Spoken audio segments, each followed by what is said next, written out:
Great. So this is, well, the title of this is Transforming Your Economy in One Day, almost.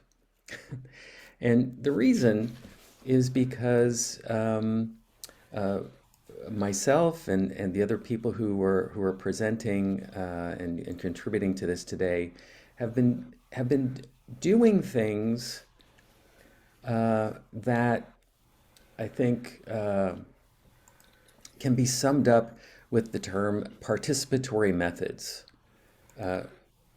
with the goal in mind of transforming their local economies. And often these participatory methods take place in one day. Um, and so that's the conceit of the title. So what we're going to do is we're gonna hear from the panelists, and maybe I can just have the panelists just kind of pop in and say your name and where you're from, real quick. Um, Maybe starting with you, Nicola. Hi everyone, my name is Nicola. I live in Switzerland. I'm traveling at the moment. Originally, I was born in Yugoslavia, but yeah, I will say something about my experience, how in Balkans, so in Switzerland. It's my pleasure to meet you all. So, Okay, thank you. Cecile? Hi, I'm Cecile, based in Luxembourg and working for Reeconomy Luxembourg, which is part of the transition hub of which is CEL, and we have many projects. But I will talk more about the actual project, which is Reeconomy Luxembourg. I'm part of the Reeconomistas with Jay and Nicola. Happy to be here with you. Great, thanks, Cecile. Mel? Hi, everybody. My name is Melissa Bivar. I have been with the movement for the past 5 years here in Brazil. And well, we have been developing some stuff very nice, me and Monica and some other people here in Brazil. And I'm very glad to be here and to share with you some of these ideas we have been trying here. Thanks, Mel. Now? Hi everyone, I'm connecting from Chiba, which is in Japan, and I'm going to talk about the Economy Isumi project that I am actively involved. So nice to meet you. Thank you very much. So it's going on 8:30 in Tokyo, and it's going on 8:30 in Brazil. We're all over the world. This is great. Yeah. And then I'm Jay Tomt. I'm in Totnes, the Totnes for Economy project. So what we'll do is we'll hear from everybody for 5 or 6 minutes and get a sense of their projects, and how they're working, and what some of the similarities are and insights and learnings, and then we'll engage in a bit of panel banter, maybe ask some questions amongst ourselves based on our experience, and then we'll open the floor up to Q&A. And if it seems like it might be a good idea at that time, we might break out into breakout sessions with smaller groups and then come back into plenary. But we'll see what everybody thinks at that point. So that's the plan. And why don't we get started? So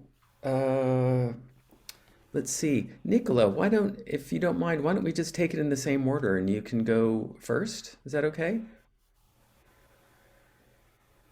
Great. thank you, Jay. Yeah, for the ones who don't know me yet, I was an environmental engineer by the educational background. I was working a lot in the field of transformation of urban systems and their transition into post-carbon society. And we were developing a lot of projects in Balkans in the field of food systems, energy, housing, mobility, waste, and economy. And I ended up being an activist in the grassroots movement that was called FairCop.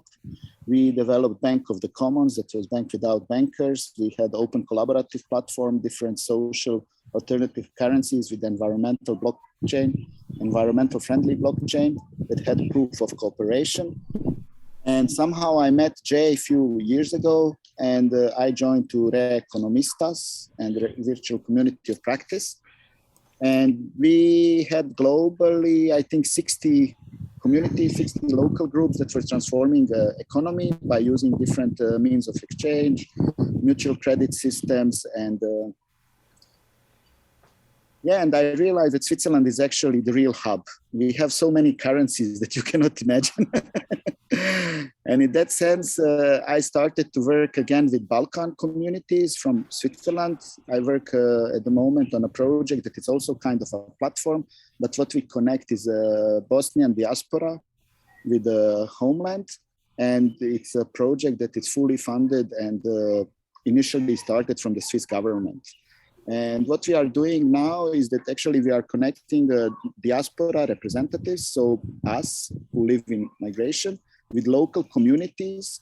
And we are supporting local communities to develop different initiatives and projects and programs in cooperation with local governments. And in that sense, I can just say that we had a really successful year behind us. One of my colleagues, Dalida, is here. She's also traveling now from Bosnia. She came to Switzerland, but we work a little bit. We implemented more than 27 projects in 1 year. And in a way that what we are doing is that people in Balkans in general, they are lacking financial means to initiate projects. And in that sense, people from diaspora, we are supporting them either with crowd investment initiatives or also transfer of technology. But what we are also learning from them is how to create something out of nothing.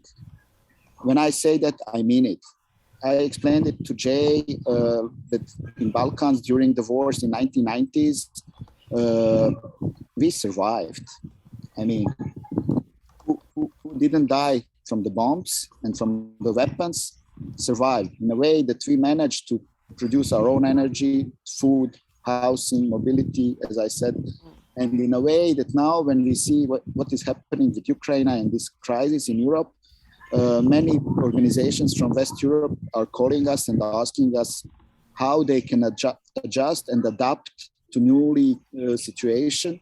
And somehow also COVID showed us that we were quite resilient.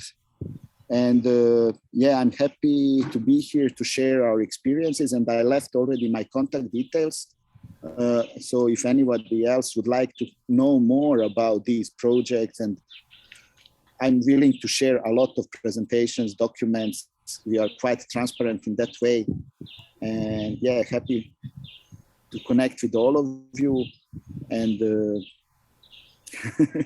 it's really nice to see this colorful faces. And then picture, it's like 20 people. Bravo, Jay, we managed to access it. So that would be from my side input. I wouldn't take more space and time. So if anybody else would like to ask or comment. Let's save questions and comments for a little bit later. Thanks for sharing, Nicola. I'm sure there are gonna be some questions for sure to draw out some of the specifics of what you've been doing. Cecile, would you like to go next? Yes, with pleasure. So Nicola, you gave me some more time then. Because I have a little presentation. I'm a visual person, so I wanted to share with you some visuals of what we do here so I'm going to share the screen, what we do in Luxembourg. Just share the screen, I don't know now.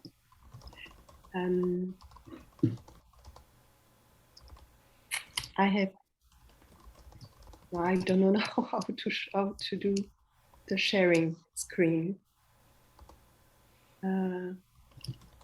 Yes, okay, here we go. Sorry for that. And I will launch the So I wanted to share with you our community here in Luxembourg, which it's engaged entrepreneur, and I have to stop that. Anyway, sorry. So I want. Oh, maybe I can. Sorry. I have to. Continue.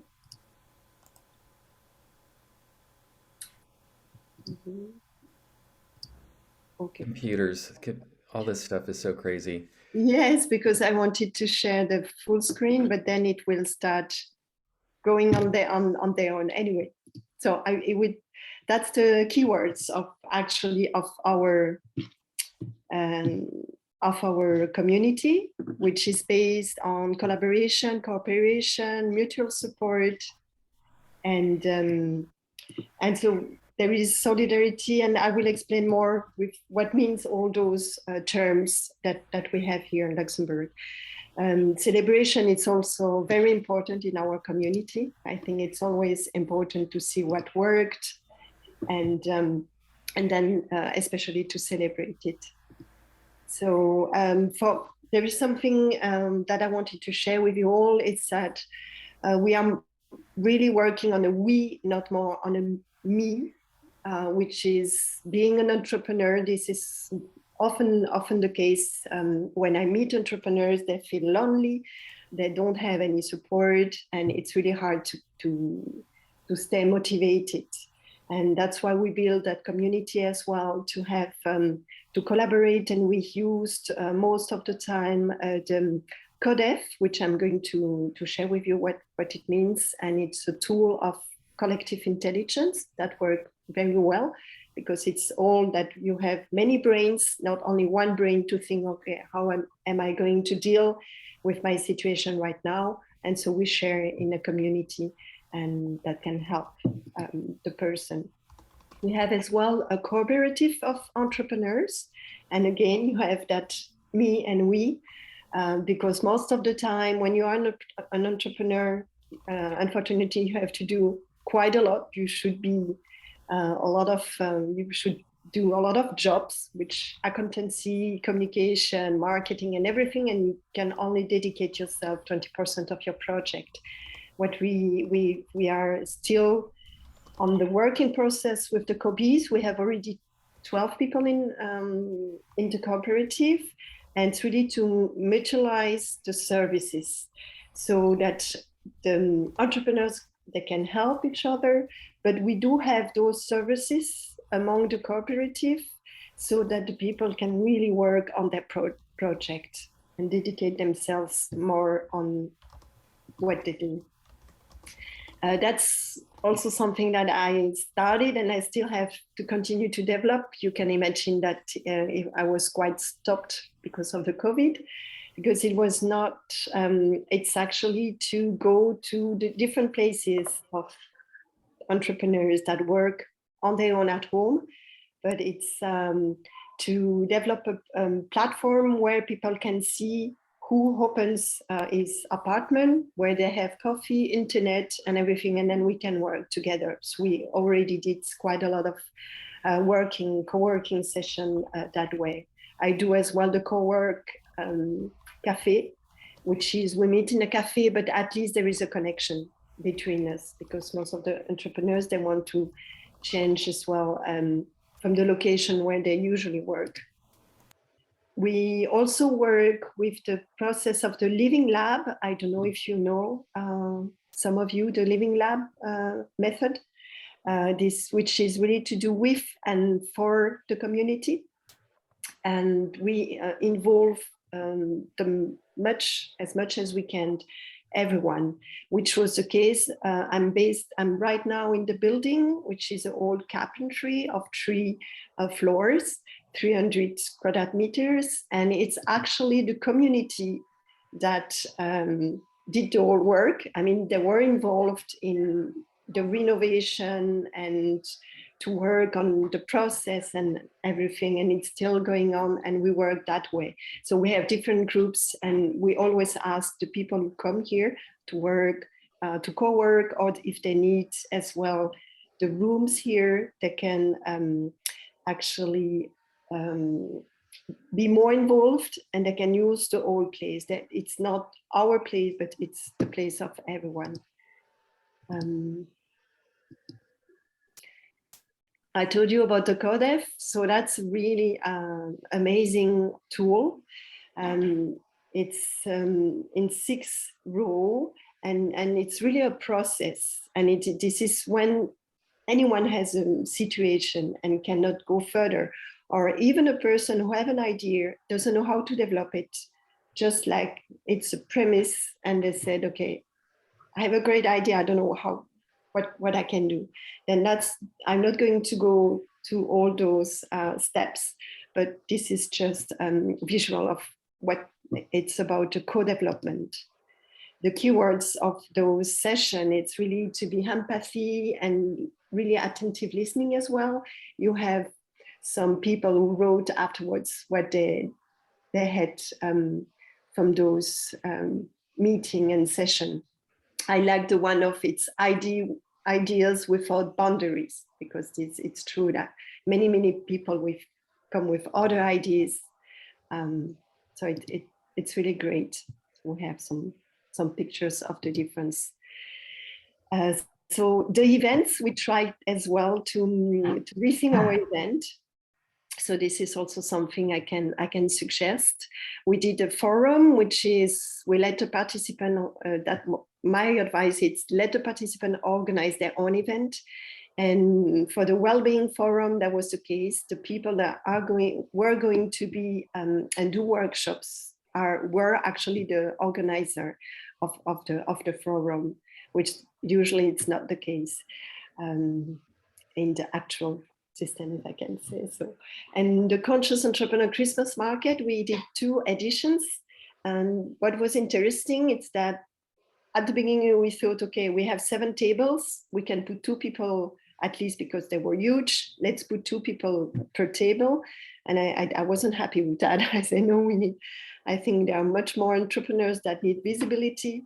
So why don't we do themes like education, like circular economy, and we can actually give little corners, and we have more people to be there and to as well be able to show what they do locally.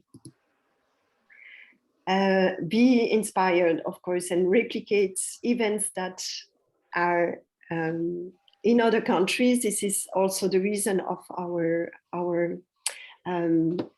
why we meet today. It's to be inspired by what you do in other countries. And I was inspired, of course, but Jay launched the Local Entrepreneur Forum.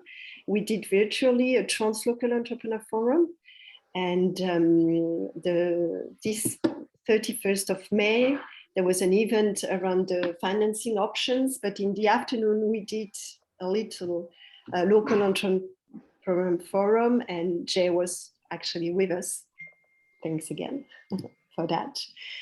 And yes, that's actually the main point. It's don't organize, but co-organize with partners, because of course you will touch much more network, and it's stronger, and it gives you really a great energy. I cannot see myself organizing just Re-Economy myself, Luxembourg, organizing an event now.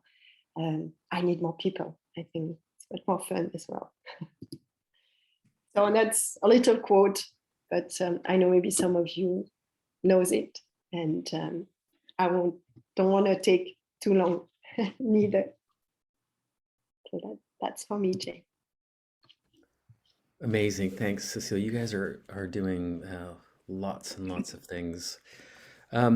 Mel, maybe you can share now about what you've been doing in Rio de Janeiro. Yes. Thank you. That was amazing, Cecile. Thank you so much. Amazing to learn from you. Oh, I was here taking notes. Thank you so much. Well, here in Brazil, we have been close to the Re-Economy project, I think since 2018. But we are all together at the Transition Hub Brazil. Monica and Isa she just got here. And well, we started here with the Local Entrepreneur Forum 2020. And the journey that we took for the Local Entrepreneur Forum gave us a lot of learning. And because of this, the most recent job that we have been doing here for the economy, this is the thing that I want to share with you guys, because it's something that is bringing all of us here in Brazil a lot of learning, and we are building now a community,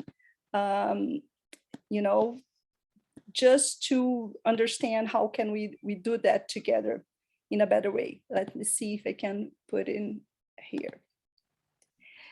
Well, what we have right now, we developed this last year in 2021 business economy canvas model for the entrepreneurs that have been, looking how to modeling their business, but in a careful way, with the place where they are, with the people they're around, how they can build things in a collaborative way. But how it happened? Well, hold on a second. Here. Well, we used to have a place called Terra, that was a space in Rio de Janeiro, where it was a shared space for entrepreneurs that were building business in a new way. And Terra was the place that we were, getting entrepreneurs together in the same territory. And in 2020, we organized the Local Entrepreneur Forum in Rio with Jay's help. And but the pandemic was here, and we had to redesign the Local Entrepreneur Forum to, a virtual forum. And through the process, we organized all the tools that we have been working in our own projects, in our own enterprises. So we could help the entrepreneurs to understand and make a new journey of designing their business. So we use design for regenerative development, dragon dreaming, fluxonomy 4D, appreciative inquiry, and business model canvas, the traditional one. So, but we learn a lot with this process, because we understood that some of the concepts, the real important concepts on the economy movement, they could not be well represented by the business model canvas traditional. This is the business model canvas traditional, and we started to look for other options of business model canvas, and we learned a lot in lots of different business model canvas, but all of them they were telling a story of separation and competition instead of collaboration. So how could we do something different from this? So we started to understand how could we design a canvas that takes care of the aspects like place, relations, and development of social capacities of the community, of everybody that was involved with the business. So this is what we create. That was last year. And we designed this, and we started to run some pilots, some MVP of this framework. And since then, more and more people are coming and getting involved with this framework and modeling their business. So we are starting to get some feedbacks right now. And Monica, please help me here. This is our team, because Monica is here too. I'm sorry, I was supposed to tell you. Yeah, there's no problem. There's something interesting, because when we started with the Reconomy Canvas, that is a technology that now is opened and you all can use it if you want. It is in English and Portuguese, and we believe that in some months, or 1 month maybe, we are supposed to have it in Spanish too. And we have it in our Reconomy Brazil website, so you can get there. And we did an ebook. And last week, I believe, we finished. Let me show you the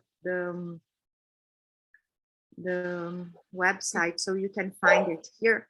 Here is our website, and then you can find things here, everything that we are doing and this community of practice and all. But here you can find the right here, just a second. Here we have the Reconomy Canvas. So we have the Portuguese version left with the English version. And then you can get in it here.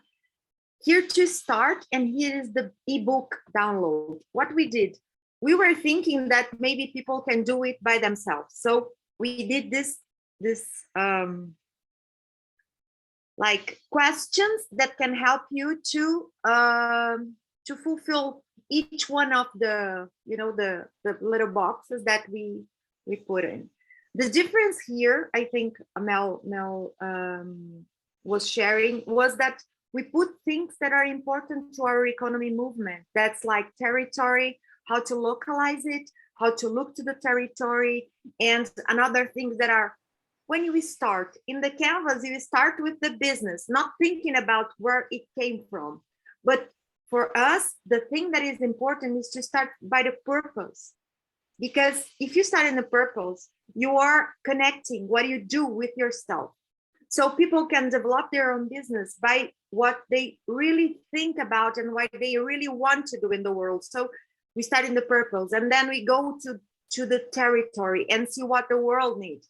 And then knowing what the world needs and what I want to do it, you connect it and you have the dream. The dream is what you want to do in the world and what the territory needs.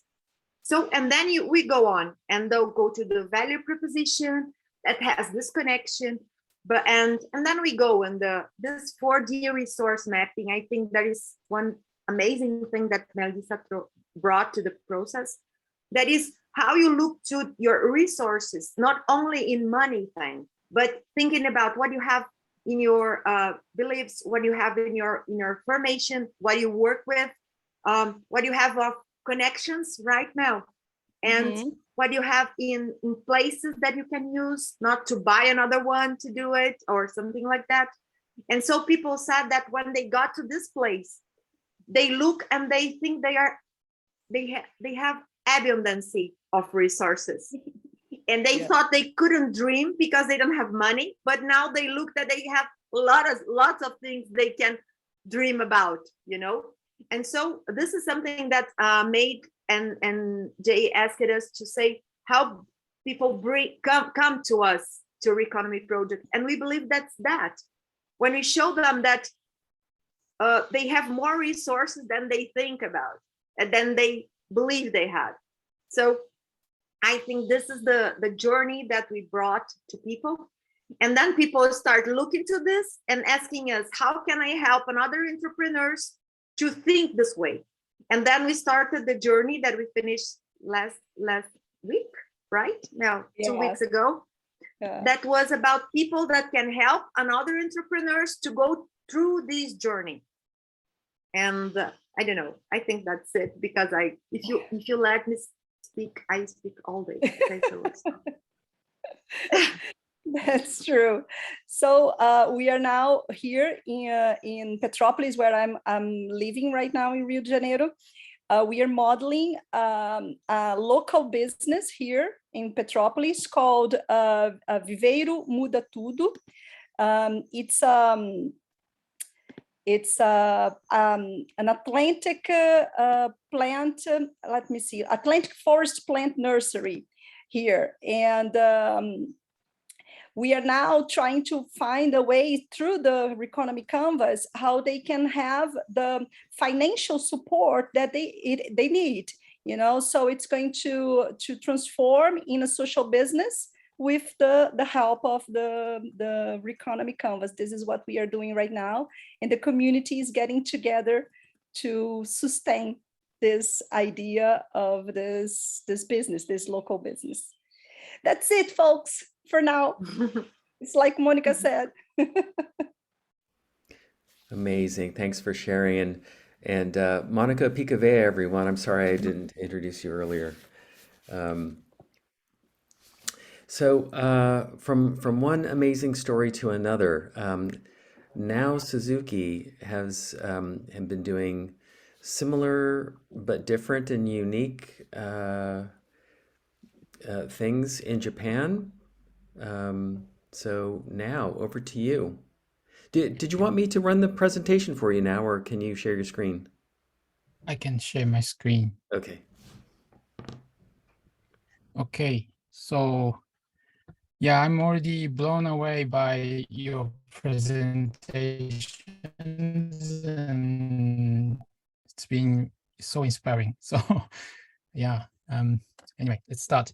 So I'm going to talk about our project. It's called Isumi Reconomy Project. And before that, let me introduce myself. I'm now, and I'm chief editor of a web magazine called greens.jp, which is only in Japanese, unfortunately. And I'm running a small nonprofit organization based in Tokyo. And so this is Greens, and we do interviews on change makers like Jay, which we did interview on him several years ago. And about Isumi City, my local town is located here. It's about 70 kilometers from central Tokyo. And this is the right-hand side is Isumi, and left-hand side is Tokyo, on same scale. So you can see how Tokyo is crazy and Isumi is more relaxed place like this.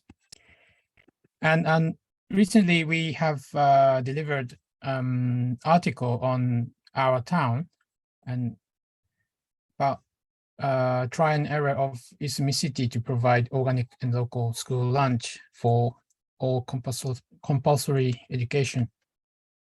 And it's been quite a big hit recently. So about the project, before I talk about Reconomy project, actually Reconomy project is nested in a bigger project, which is called Isumi Local Entrepreneur Project. Maybe I'm changing whole name to Reconomy soon, but let me explain about this project. So we have founded this project inspired by movement in Totnes maybe 6 years ago, and this is how it looks like. And now we have 200 members of entrepreneurs, and 30% of them have been in their business for like 3 years, 5 years, and 30% are just about to start their business, and 30% of the members are seriously thinking of getting started. And you can see there are so many different kinds of entrepreneurship in this slide, and the diversity is one of the things. It's very interesting and important at the same time. So we have 5 things to do, and one is community coaching.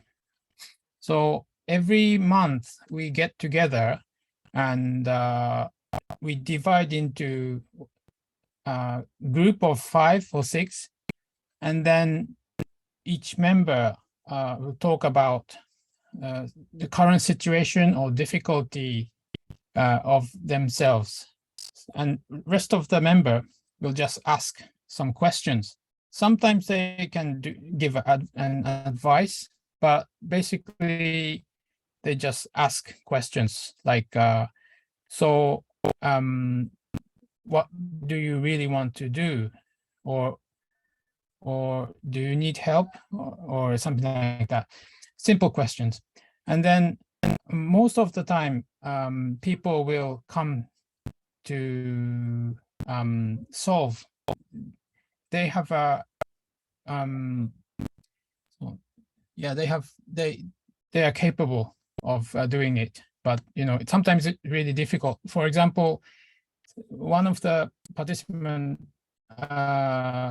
shared his story about how difficult to price his product and that kind of thing. And so many problems is solved through this activity. And second is, of course, gathering. So altogether, we get together like once or twice a year. And this photo was taken about a year ago, I think, during the pandemic. It's amazing to see no one is wearing a mask. But anyway, it was so nice to be able to be together during this difficult time. So gathering is one of our important activity. So sometimes it's like a barbecue or something like that. And I try maximize the opportunity to know each other. So sometimes farmer will host this event, then everybody get together at farmhouse and enjoy. Sometimes fisherman host this event, and we all get together on his boat and then have gathering, that kind of thing. And also we publish a free paper about once a year, introducing entrepreneurs like this, or introducing stories on entrepreneurs, and local illustrator, which is one of our members, draw, this kind of illustration, which is very nice. And also we do LEF. I think most of you know what LEF is, but every time we have 5 entrepreneurs to present to just normal people, I mean, outside people, and like we gather like 50 to 100 attendants. And then after the presentation, attendees will offer things or money or some opportunities or ideas or whatever they have. So it has been 5th, I think we're planning 5th one in next coming summer. So it's been really interesting for us. Also, we do some workshops, like try to visualize the opportunities or needs in the city, that kind of thing. And this is one of our local old person is offering his place to the presenter, which is very nice.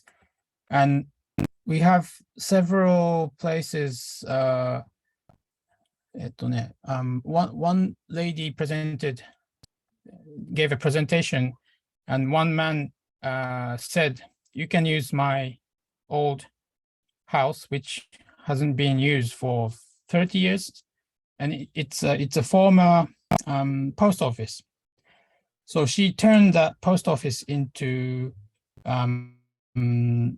upcycle studio, so everyone can come, and they have like sewing machines, and people bring clothes, old kimonos into the place, and then kids come and they do sewing workshops, and sometimes they have fashion show, and so many people in the area is coming to the place. So it's and that was the first shop in 20 years.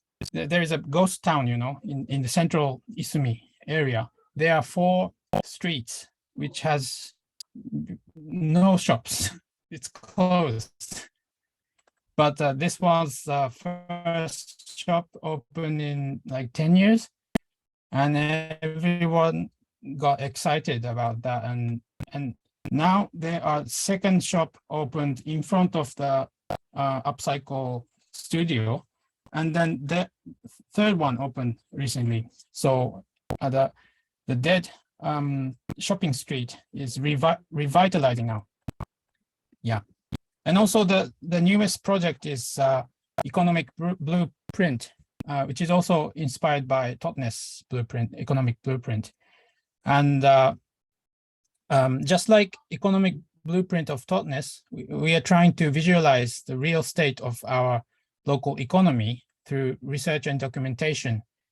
And we found that 83% of our food is imported through 4 supermarkets, and surprisingly 5 convenience stores, which is growing really fast. And only 17% was truly local. So this data was shocking to us. Ongoing, we hold a meeting every week, and just recently we found out that one of our big supermarkets were bought by even bigger supermarket, and then they decided to close the supermarket. And that is happening in few months, and I think it will create huge void of kind of shopping desert or food desert. People can't get food. There is no shops around the supermarket. So that is a huge problem, and that is why that was the moment we noticed how important we have to invest and try to grow our local economy. So that was shocking thing. So so we are planning to print and hand out a summary paper, and also workshops and etc. So that's a recent update of our project. So thank you very much for having me, and yeah, I hope you enjoyed. Thank you. So back to Jay. Thanks now. Wow. Wow, I'm so inspired by everything I've just heard. But what I'd like to do is just share a little bit about the Local Entrepreneur Forum, which is something we've been doing here in Totnes. And this is maybe going to duplicate a little bit of what's already said, but I'll kind of go through it quickly just so you get a sense of what we have been doing in some of our thinking. Let's see, share my screen. There and there. Nope, there. Nope. There. Yep. So, can you all see my screen? It says Reconomy Project is a full screen. Full screen? Okay. So, we've often talked about our approach with the Reconomy Project in Totnes as being citizen-led. And so what are we trying to do? Well, we're trying to make some change. And what we're shooting for is the kind of economic system that is fair and inclusive, ecologically wise, socially regenerative, resilient and adaptive. So I think many of us on the call will say, yes, of course, this is what we're all working toward is that kind of shift. And there are all kinds of ideas and movements that are feeding into that. And what we try to do is just be pragmatic and borrow ideas and approaches from anywhere.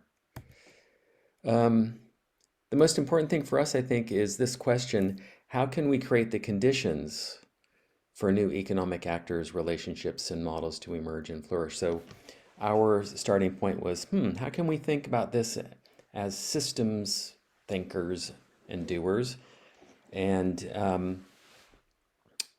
create the conditions rather than start something up ourselves, so to speak. I don't know how many of you are thinking in this way, but I think you're doing in this way if you're not. So what we were thinking about from our little point of view was, okay, if we want to create the conditions, then this might be how we go about doing it. How can we be a catalyst for a new kind of entrepreneurial culture that's oriented toward the kind of economic transformation that we'd like to see? How can we mobilize the know-how and the social capital and the financial capital that's already in our place? And crucially, how can we build out an ecosystem so that the pathways for getting something started and making change will be visible, evident, and accessible? And then the last thing is about building networks. And we've, I'll skip over this. We've tried to go about it in lots of different ways. So this is just a little list of all the different things that we've tried to do. And the key thing for us is the local entrepreneur forum. So we started doing this 10 years ago, and we've done it every year. And because we've done it every year, it's become part of the ecosystem. So people know that it's going to happen. Maybe they have an idea that they want to pitch. Maybe there's something that they want to learn or somebody they want to meet. Or maybe they want to support a new kind of enterprise. By the way, everybody can see the slides, and I'm changing slides. Okay, good. So what we have been doing is kind of full day events that begin with some facilitated networking and open space. So I don't know how many of you are from a culture where people are a little bit shy, but here in England, people are much shyer than what I was used to in California. So you have to sort of warm people up a little bit and move them around in their bodies a little bit. And kind of like what we did with the chat, we asked people to say, well, like, why are you here? What are you trying to accomplish? We move people around the room. Then we do open space. And so this is what open space looks like. People propose topics to discuss, and then they organize around different tables to discuss the topics. And I'm curious about how many of you have experience with open space. I find it to be really useful. Dora does, great. Okay, so for some of you who know me, you already know this joke, but this here is the oldest entrepreneur in Totnes giving advice to the youngest one. I never get tired of saying that little joke. We usually put up a needs and offers wall just as another way to kind of connect people, and generally, well, sometimes it works, sometimes it doesn't. And then we have 4 or 5 entrepreneurs pitch to everybody. And there's a TV show here called The Dragon's Den. So we ended up calling our thing the Community of Dragons. And we try to shift the narrative or shift the story about what it means to be an investor and what it means to be an entrepreneur. So people can invest anything, like a hug or £1,000 or childcare or help with the business plan. It's all good. We call them all investments and really try to get people to think a little bit differently. This is just what it kind of looks like. We just did our 10th which is amazing. We've tried to do it in different ways, do it in the evening, do it pitch only, do it in the woods. We did it at the New Land Brewery this last time, which is a brewery that Rob Hopkins is a co-founder of. Rob Hopkins is one of the co-founders of the transition movement, for people who don't know. So we've done it in Totnes for 10 times. I think we've had more than, we've had about 1,200 attendees. Some are the same people who show up. We've supported 44 enterprises. That includes a couple of farms, a brewery, various other food businesses, a kombucha brewer, bagel company, a tech company, what else? I can't think of the word. The timber mill that helps people manage sustainably their woodlands. And so we've raised over 170,000. It's more like 200,000 directly from the community in this way, in terms of loans or gifts. And then a lot of these little companies go on and raise more elsewhere because they've gotten their little seed amount here. And this includes about 40,000 pounds worth of non-financial investment, like help with the business plan or other, offers of labor or other kinds of expertise. Lots of cakes and hugs and childcare and stuff like that. But I think the biggest thing, we've had, so these numbers aren't all up to date, but we've had about 300 people play this role of investor. And I was saying before, one of our objectives was trying to shift the culture. And to me, that's a big indicator. So we've had 300 people kind of raise their hand at these events and say, hey, I'll give you 1,000 pounds, or I'll loan you 1,000 pounds, or loan you 20,000 pounds. All of these things have happened. Or I just love what you're doing and I'll give you a hug or tweet for you. So this has become a favorite event for people every year. People come back again and again.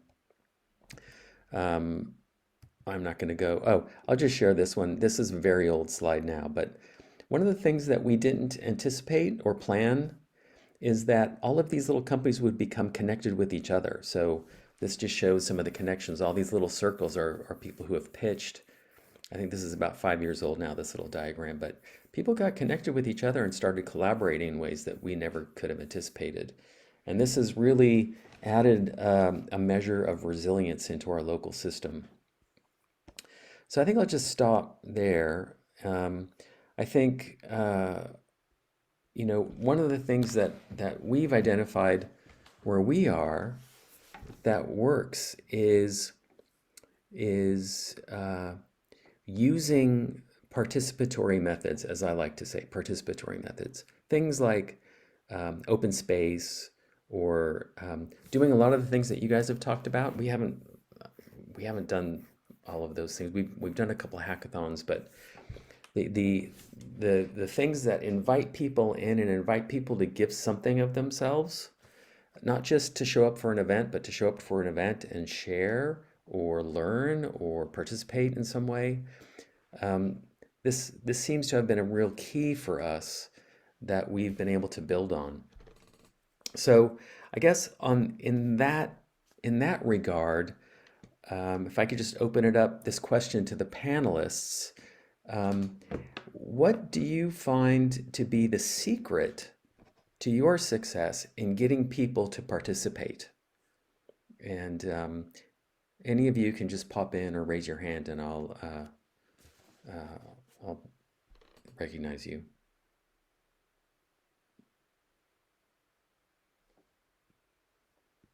Nicola, go ahead. Yeah, I think that many of you already mentioned it. It's relationships and trust building and community building. I think that it's much easier to develop activities or support networks or have an impact if you already established relationships based on trust. And is that love, how of course. well, and how did you do that, Nicola? How did I do it? Yeah. By being me. Yeah, like, be in peace with yourself, and then you will. I mean, we have a lot of relationships, but I ask myself, how many healthy relations do we have? I'm Great. establishing healthy relations, yeah, with myself and then with others as well. Great. Any of our other panelists want to come in on this question?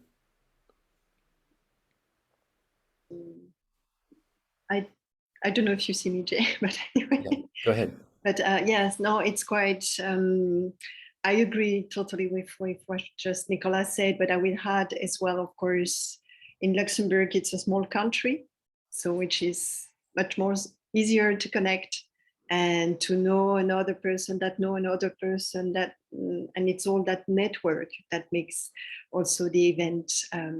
This is what I said in my presentation. It's all about the synergy and to put the people that are really passionate about something. I'm also thinking of doing more even that way, by theme, because I think when you talk about education or you talk about alimentation and so on, and so you have many projects, and I think it's a good thing, and it will have a success, of course, because if you're passionate about something, this is why you are all here. I guess you're passionate about the theme of what we decided to do today, and that makes the connections.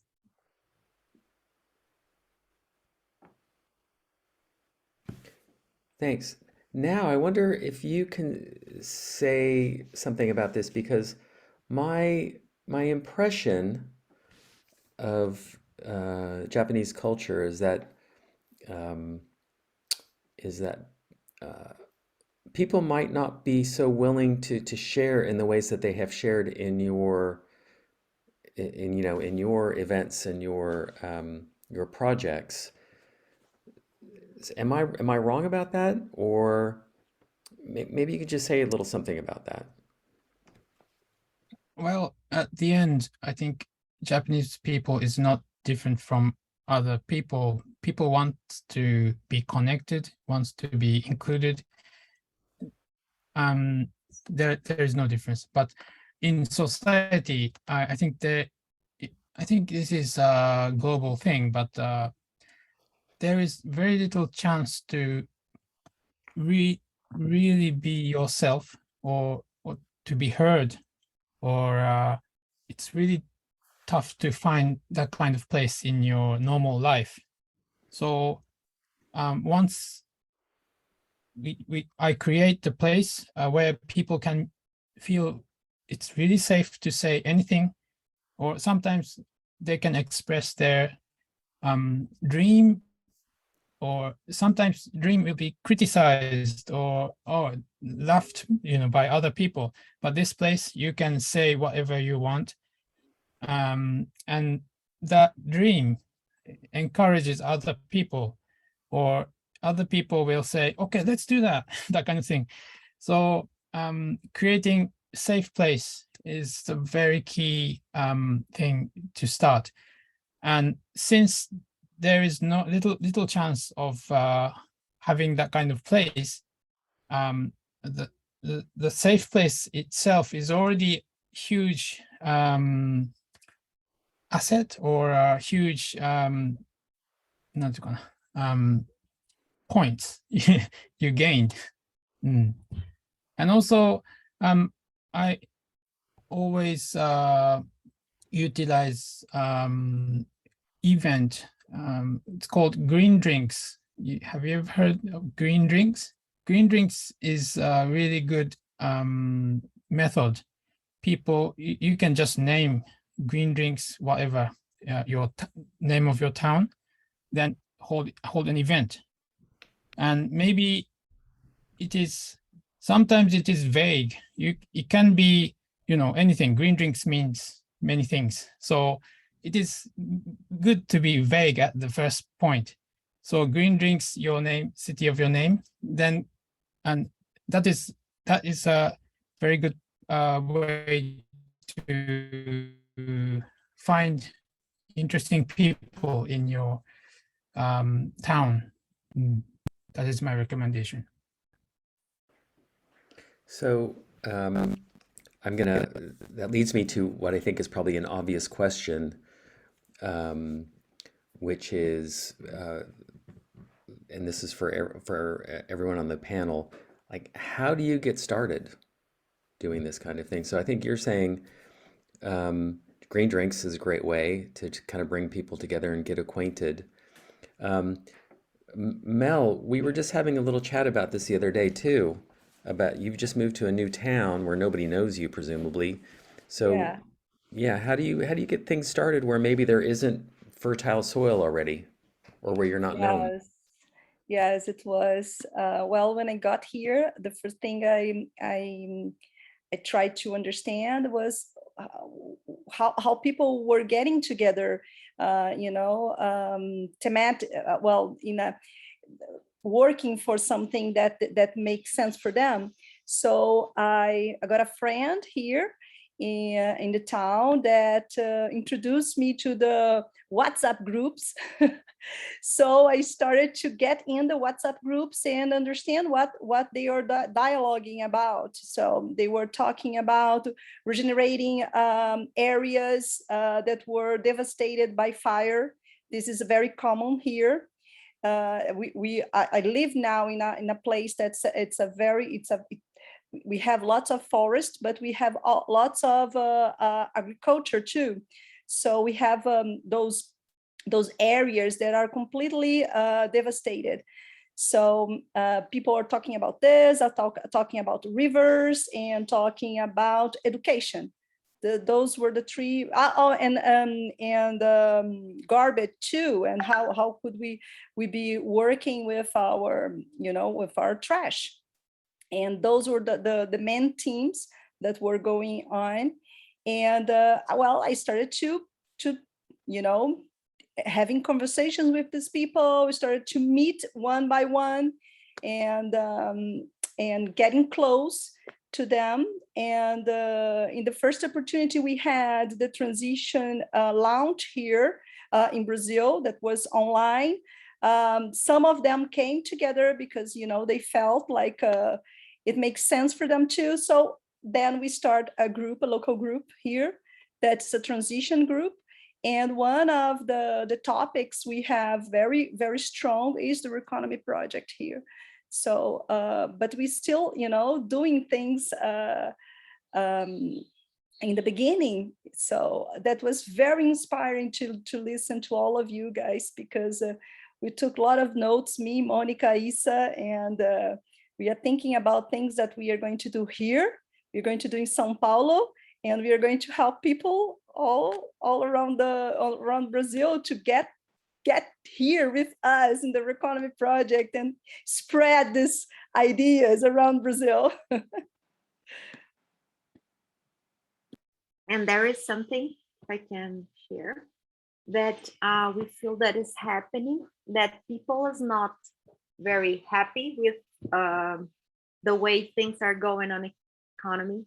And they are seeing that there is a lot of people without jobs, and they are thinking about what they are going to do. So then when we talk about that, we prefer and we believe in small business working together in a network. They look at that and say, wow, that makes sense. And then they start thinking in another way. You know what I mean? Like they look at that and say, and when they ask us, we have small business that work very well for a long time. My business has 11 years. I believe Melissa's business too, and Isabella's too. So when they look at us, they say, okay, you are not talking about something that's not happening. You live with this. So, okay, let's give them a credit. So, yeah. Yes, and Monica has a point that's very, very important to bring up. That is, Monica and I, we have similar business. I work with redesigning business for a regenerative culture. This is what I do. And Monica does something very similar, doing diagnosis in the territories with, with community. And we work together all the time. Me with my business, Social Contemporâneo, and Monica with Oficina da Sustentabilidade.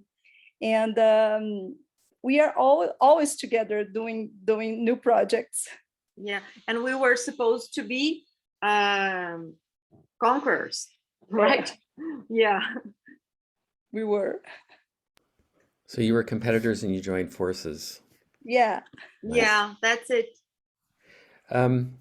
Great. So maybe now's a good time to open it up to questions from anyone, and I would also invite our panelists to feel free to chip in a question for anyone else. But Dora, you've had a couple questions I've seen in the chat. Would you like to come in and ask your question? Yeah, thanks. Yeah, I had a few. I'm not sure where to start. Yeah, I guess when I'm listening to you, I'm mostly talking about entrepreneurs, right? I assume those are small, medium size. So, for example, one question would be like, how do you work with like housing associations? Sorry, my kids in the background. Housing associations or even bigger businesses, you know, either if there are international big businesses in your area, how can you, you know, work with them, or any other parts of the economy, you see, like even, you know, parents associations in schools or whatever. Like, how are you looking at that these other parts of the local economy? Is that a question for anyone, Dora? Sure, yeah. Okay. Any of our panelists, would you like to weigh in on this?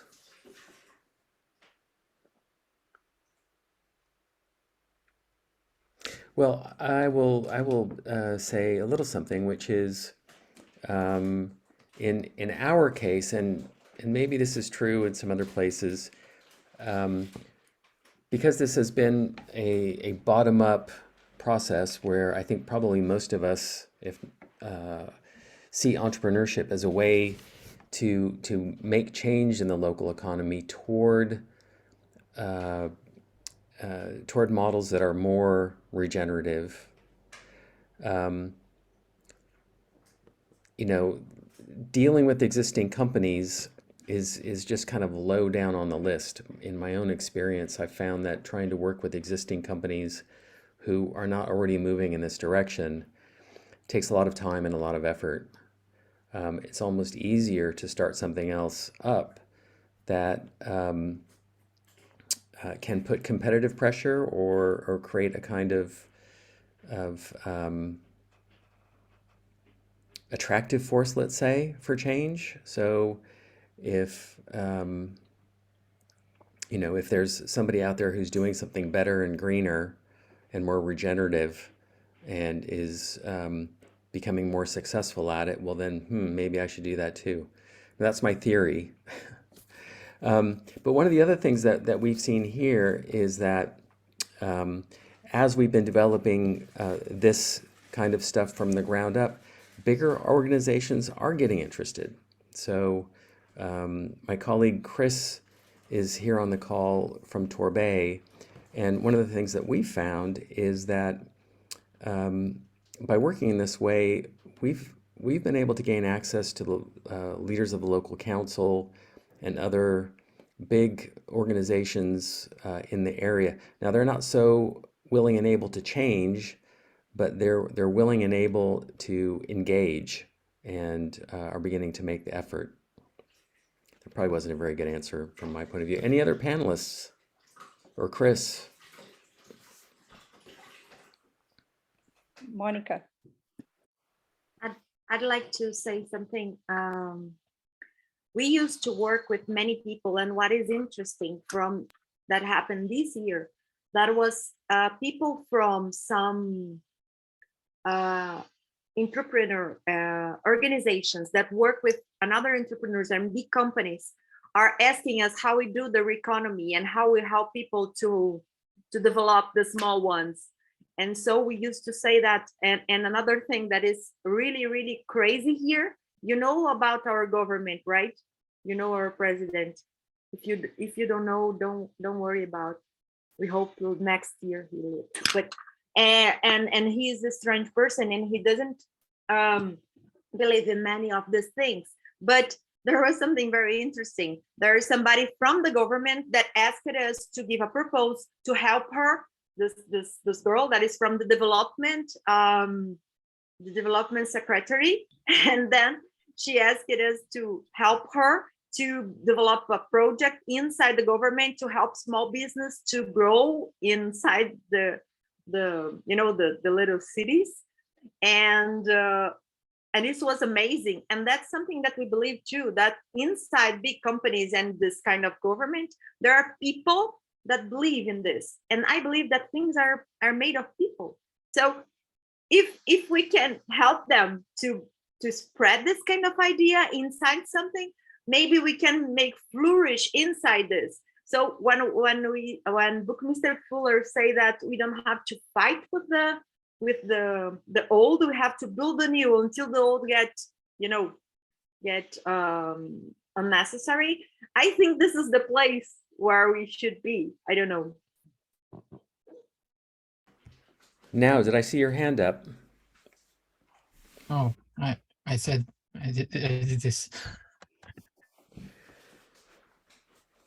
Okay, any other questions or comments from anyone?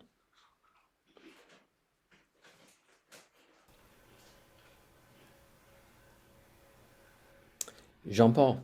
Yes, I have just a small question. Is to know the difference between the Detroit Soup and the Local Entrepreneur Forum. That's a good question. I'll come in first on that if that's okay. Totally different is my starting point. So the Detroit Soup, I think, is the way it works is people chip in some money, they come to an event, some of the money might go to make a big pot of soup, but anyway, somebody makes a big pot of soup, and all the money that goes toward buying a bowl of soup then gets awarded to one of a small number of local charity projects or community projects who pitch. And so it's about philanthropy, and in some ways it's about replicating some of what's problematic with old models. The Local Entrepreneur Forum is more about trying to shift the economic culture of the place. So it's not about philanthropy, although that happens. It's more about getting people in the community to act as real stakeholders in their local economy. So to act as investors or to act as other kinds of participants in that entrepreneurial process, or in that process of let's say economic growth, but the growth of the kinds of businesses we want to see. So for example, one of the people who pitched at our last one, his company is called Fresh Flour, and they work with local farmers to grow population wheat. So this is a resilient way of growing wheat. Lots of different kinds of wheat grow, and depending on the conditions, you always have wheat. He also has a mill, so he pays the farmers 3 times what they would get in the market for organic wheat. He mills it, turns it into crackers, flour, pasta, and stuff like that. So he was looking to raise money to buy a dryer that would enable him to produce more flour and produce more product. 20,000 pounds is what he needed, and he raised it. So that wasn't philanthropy, it was him working with local people to borrow the money and to come up with a deal. And that's the kind of thing I think that can power economic change.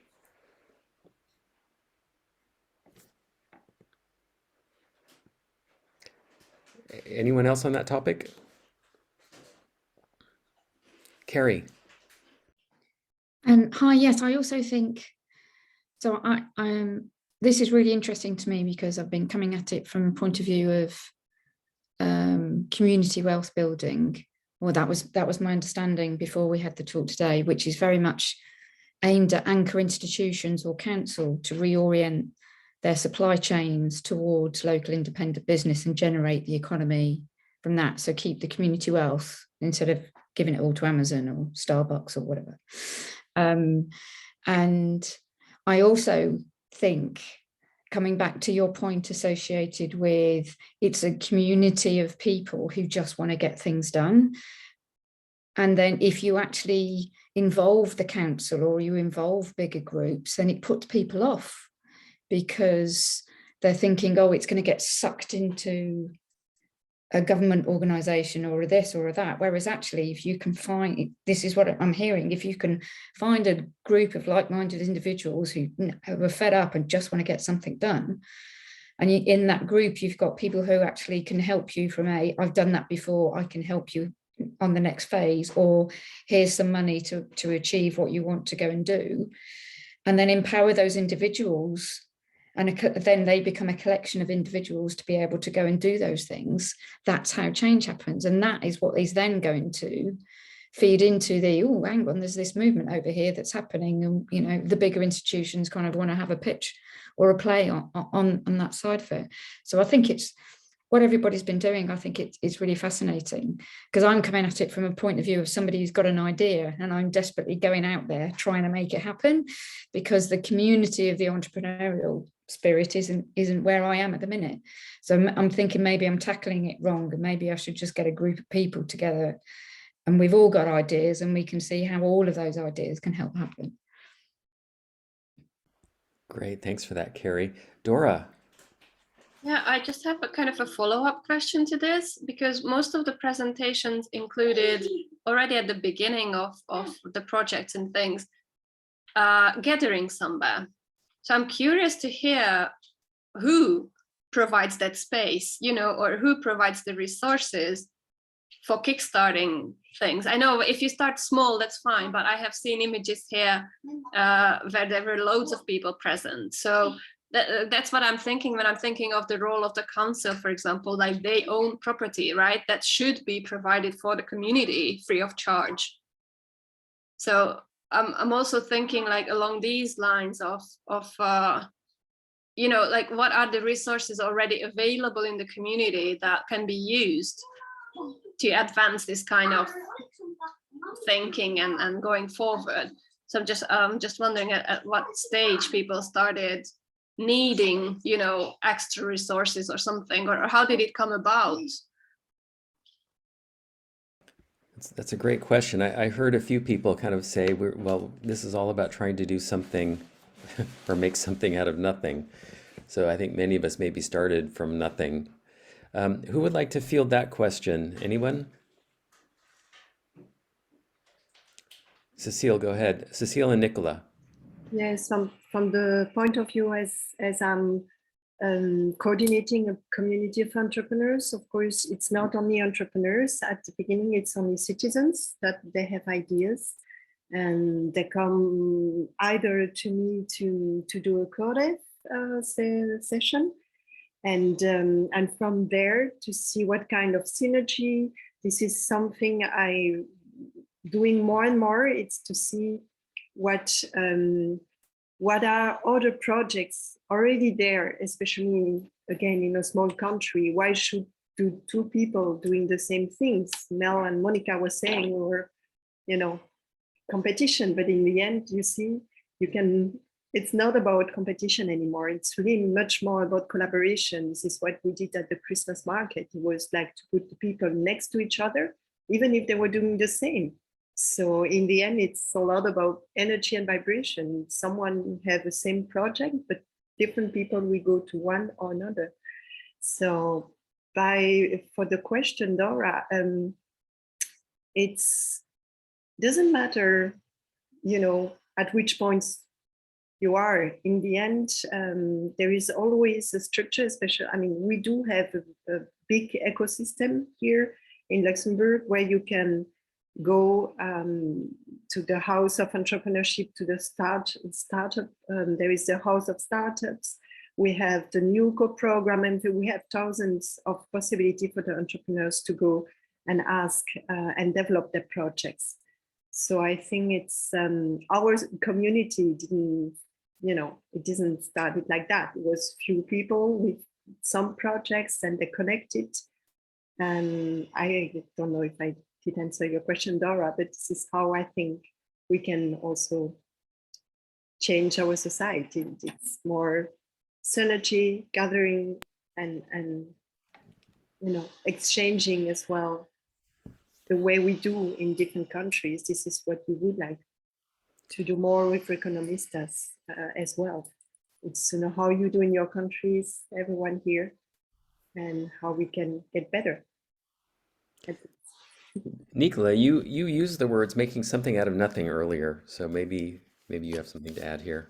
Yeah, first of all, I wanted to thank to Dora for this question. Actually, during pandemic, I realized that all the weaknesses I had in Balkans by living as a refugee for 13 years without documents, or living during pandemic and without possibility to move, and also maybe due my educational background and professional background in IT, I've used to work remote, asynchronous, decentralized, and we used a lot of technology in the sense that we were connecting people via Zoom link like we do today. For example, in Bosnia, we have 3 million inhabitants in Bosnia, but we have 2 million who live abroad. And with this safe spaces that we create online in virtual space, we managed to connect more than 350 stakeholders, like 30 institutions, 70 NGOs, 70 companies, 150 individuals. And yeah, by holding this space and navigating through it, in there, facilitating processes, we achieved a lot. And in that sense, we realized, yeah, we need sometimes physical space as well, together to celebrate, to touch, to dance. But if we don't have a community space or public space, I mean, we can use virtual one as well. And in that sense, I think, of course, that many people don't have access to hardware or to software or to internet connection. But as far as I witnessed that, at least in Europe, we didn't have this problem. And I saw that you are from Finland, so I think that it might be one of the solutions as well. I mean, Finland is huge, but I don't know what are the challenges that you are facing there. So I don't know if the answer is appropriate.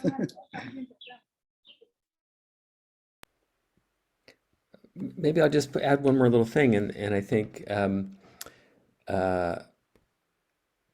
you know, entrepreneurs, the entrepreneurial sort of attitude is, I'm going to make this happen no matter what. I will find a way. And I think one of the things that I've learned is by building networks, building relationships, you multiply what's available to you. So, and especially if you're building a network that hey, this is all about changing the world or changing our community or changing the economic system or something. You know, people who are in the network or who become oriented in that way through conversations and relationships can make their resources available. Even sometimes the resources of, well, hey, I know the leader of the council and I can unlock the use of this building for your event or whatever. Now. Yeah, I try to maximize the opportunities for people to be able to participate in many ways. So we try to invite new people, especially new people, to be a designer, so they can see the world differently. So where is the resource we can utilize? How can we create an environment that many people can learn from this? So for especially for those who are new, we try to invite them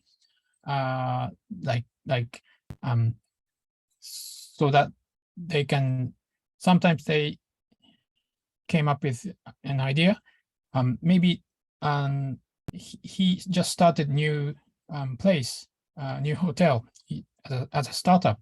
So let's everyone get together at his place and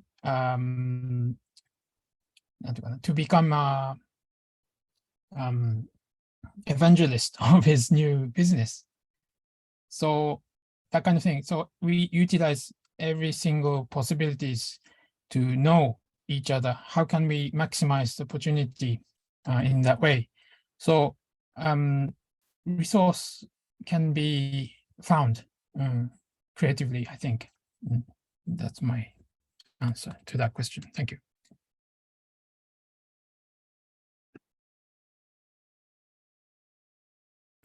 Any other questions or comments or observations from anyone?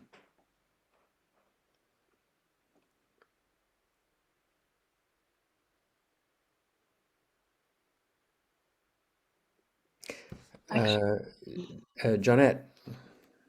Yeah, I've just been thinking today about language, use of language, and I'm new to economy. I'm an economy coordinator in a new project that's just started, and it's funded for 5 years, and so we're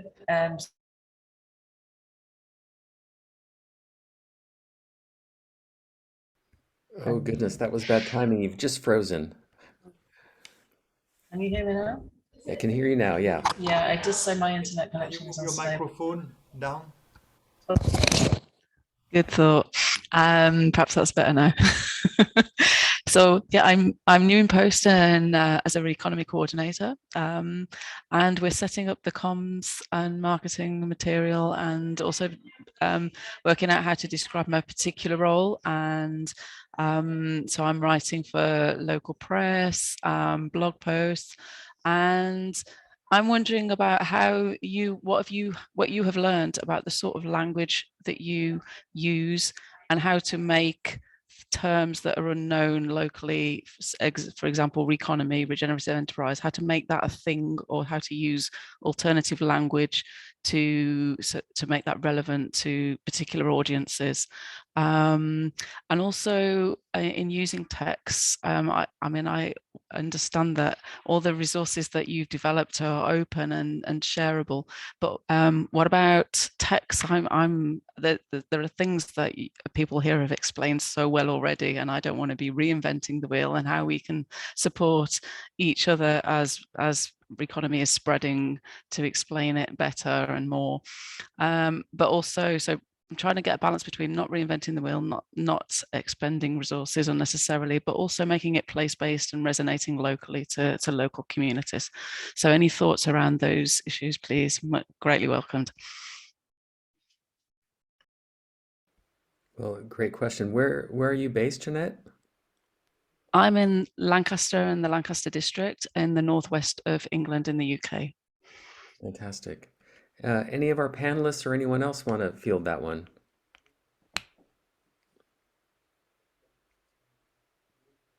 All right, well, while you're thinking, I will weigh in. On the language question, this is an important one because I think, at least from my point of view, what we're trying to do and what I think is necessary is to shift the culture.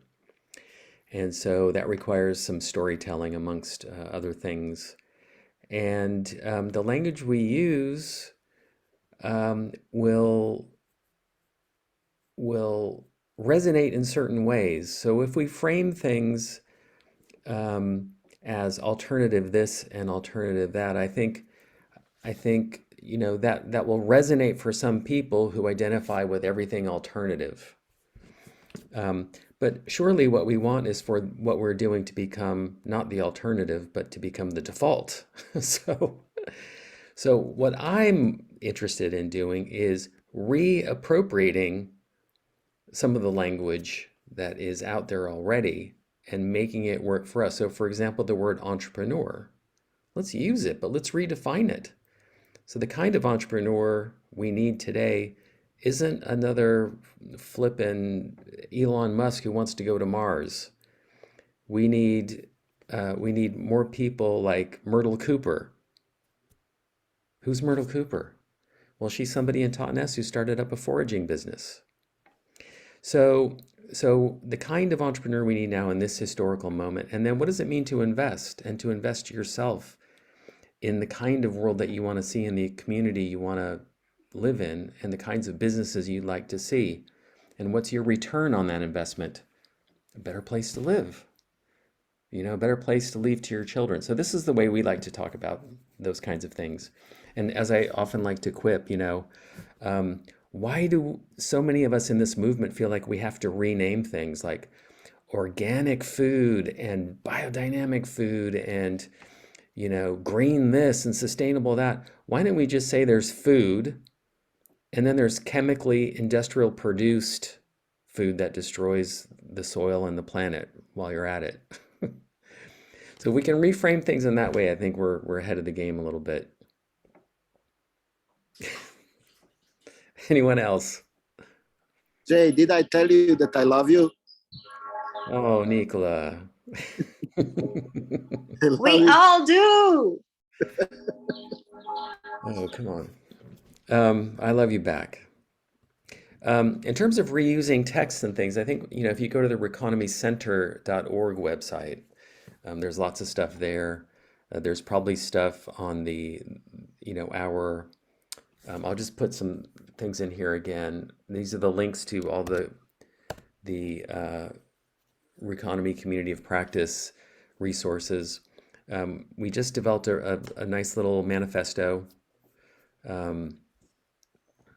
But I'm happy to share any of the things I've written. Rob Hopkins has written about this kind of stuff too.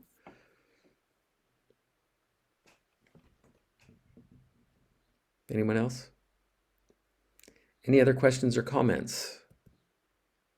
Observations, insights, criticisms? Well, we're just about done. So I want to thank everyone. Now and Brendan. Hi, Brendan. Thank you guys so much for joining us. It's probably about 3 o'clock in the morning where you are now. So it's been so amazing that you joined us. Thanks for hanging in with us. I want to thank everybody for joining us. I want to thank our panelists, Now, Mel, Monica, Cecile, Nicola. That's everyone, right? Thank all of you. Thanks, Chris, for joining us, and everyone else. If you want to stay connected, please stay connected. I've put in the chat all of our links, so you can follow us on LinkedIn, on Community of Practice, or the Open Collective, and other things. We'll do more of these events. Look forward to your participation in the future. I will share the recording, and maybe that will be good for you, and maybe you can share it with other people if you like and get more people involved in this sort of thing. We'll do another one of these things next month in some form or another. Any closing thoughts from anyone? Actually, you said that you were hoping that that everyone comes back, but to extend the community, I mean, everyone should come back with one more person. Nice one. Okay, then. Well, thanks very much for coming, everyone, and we'll see you next time. Thank you so much for the opportunity to be here. Let's get stronger together. Amazing. Thank you, everybody. Bye, everyone. Bye. Bye-bye. Bye.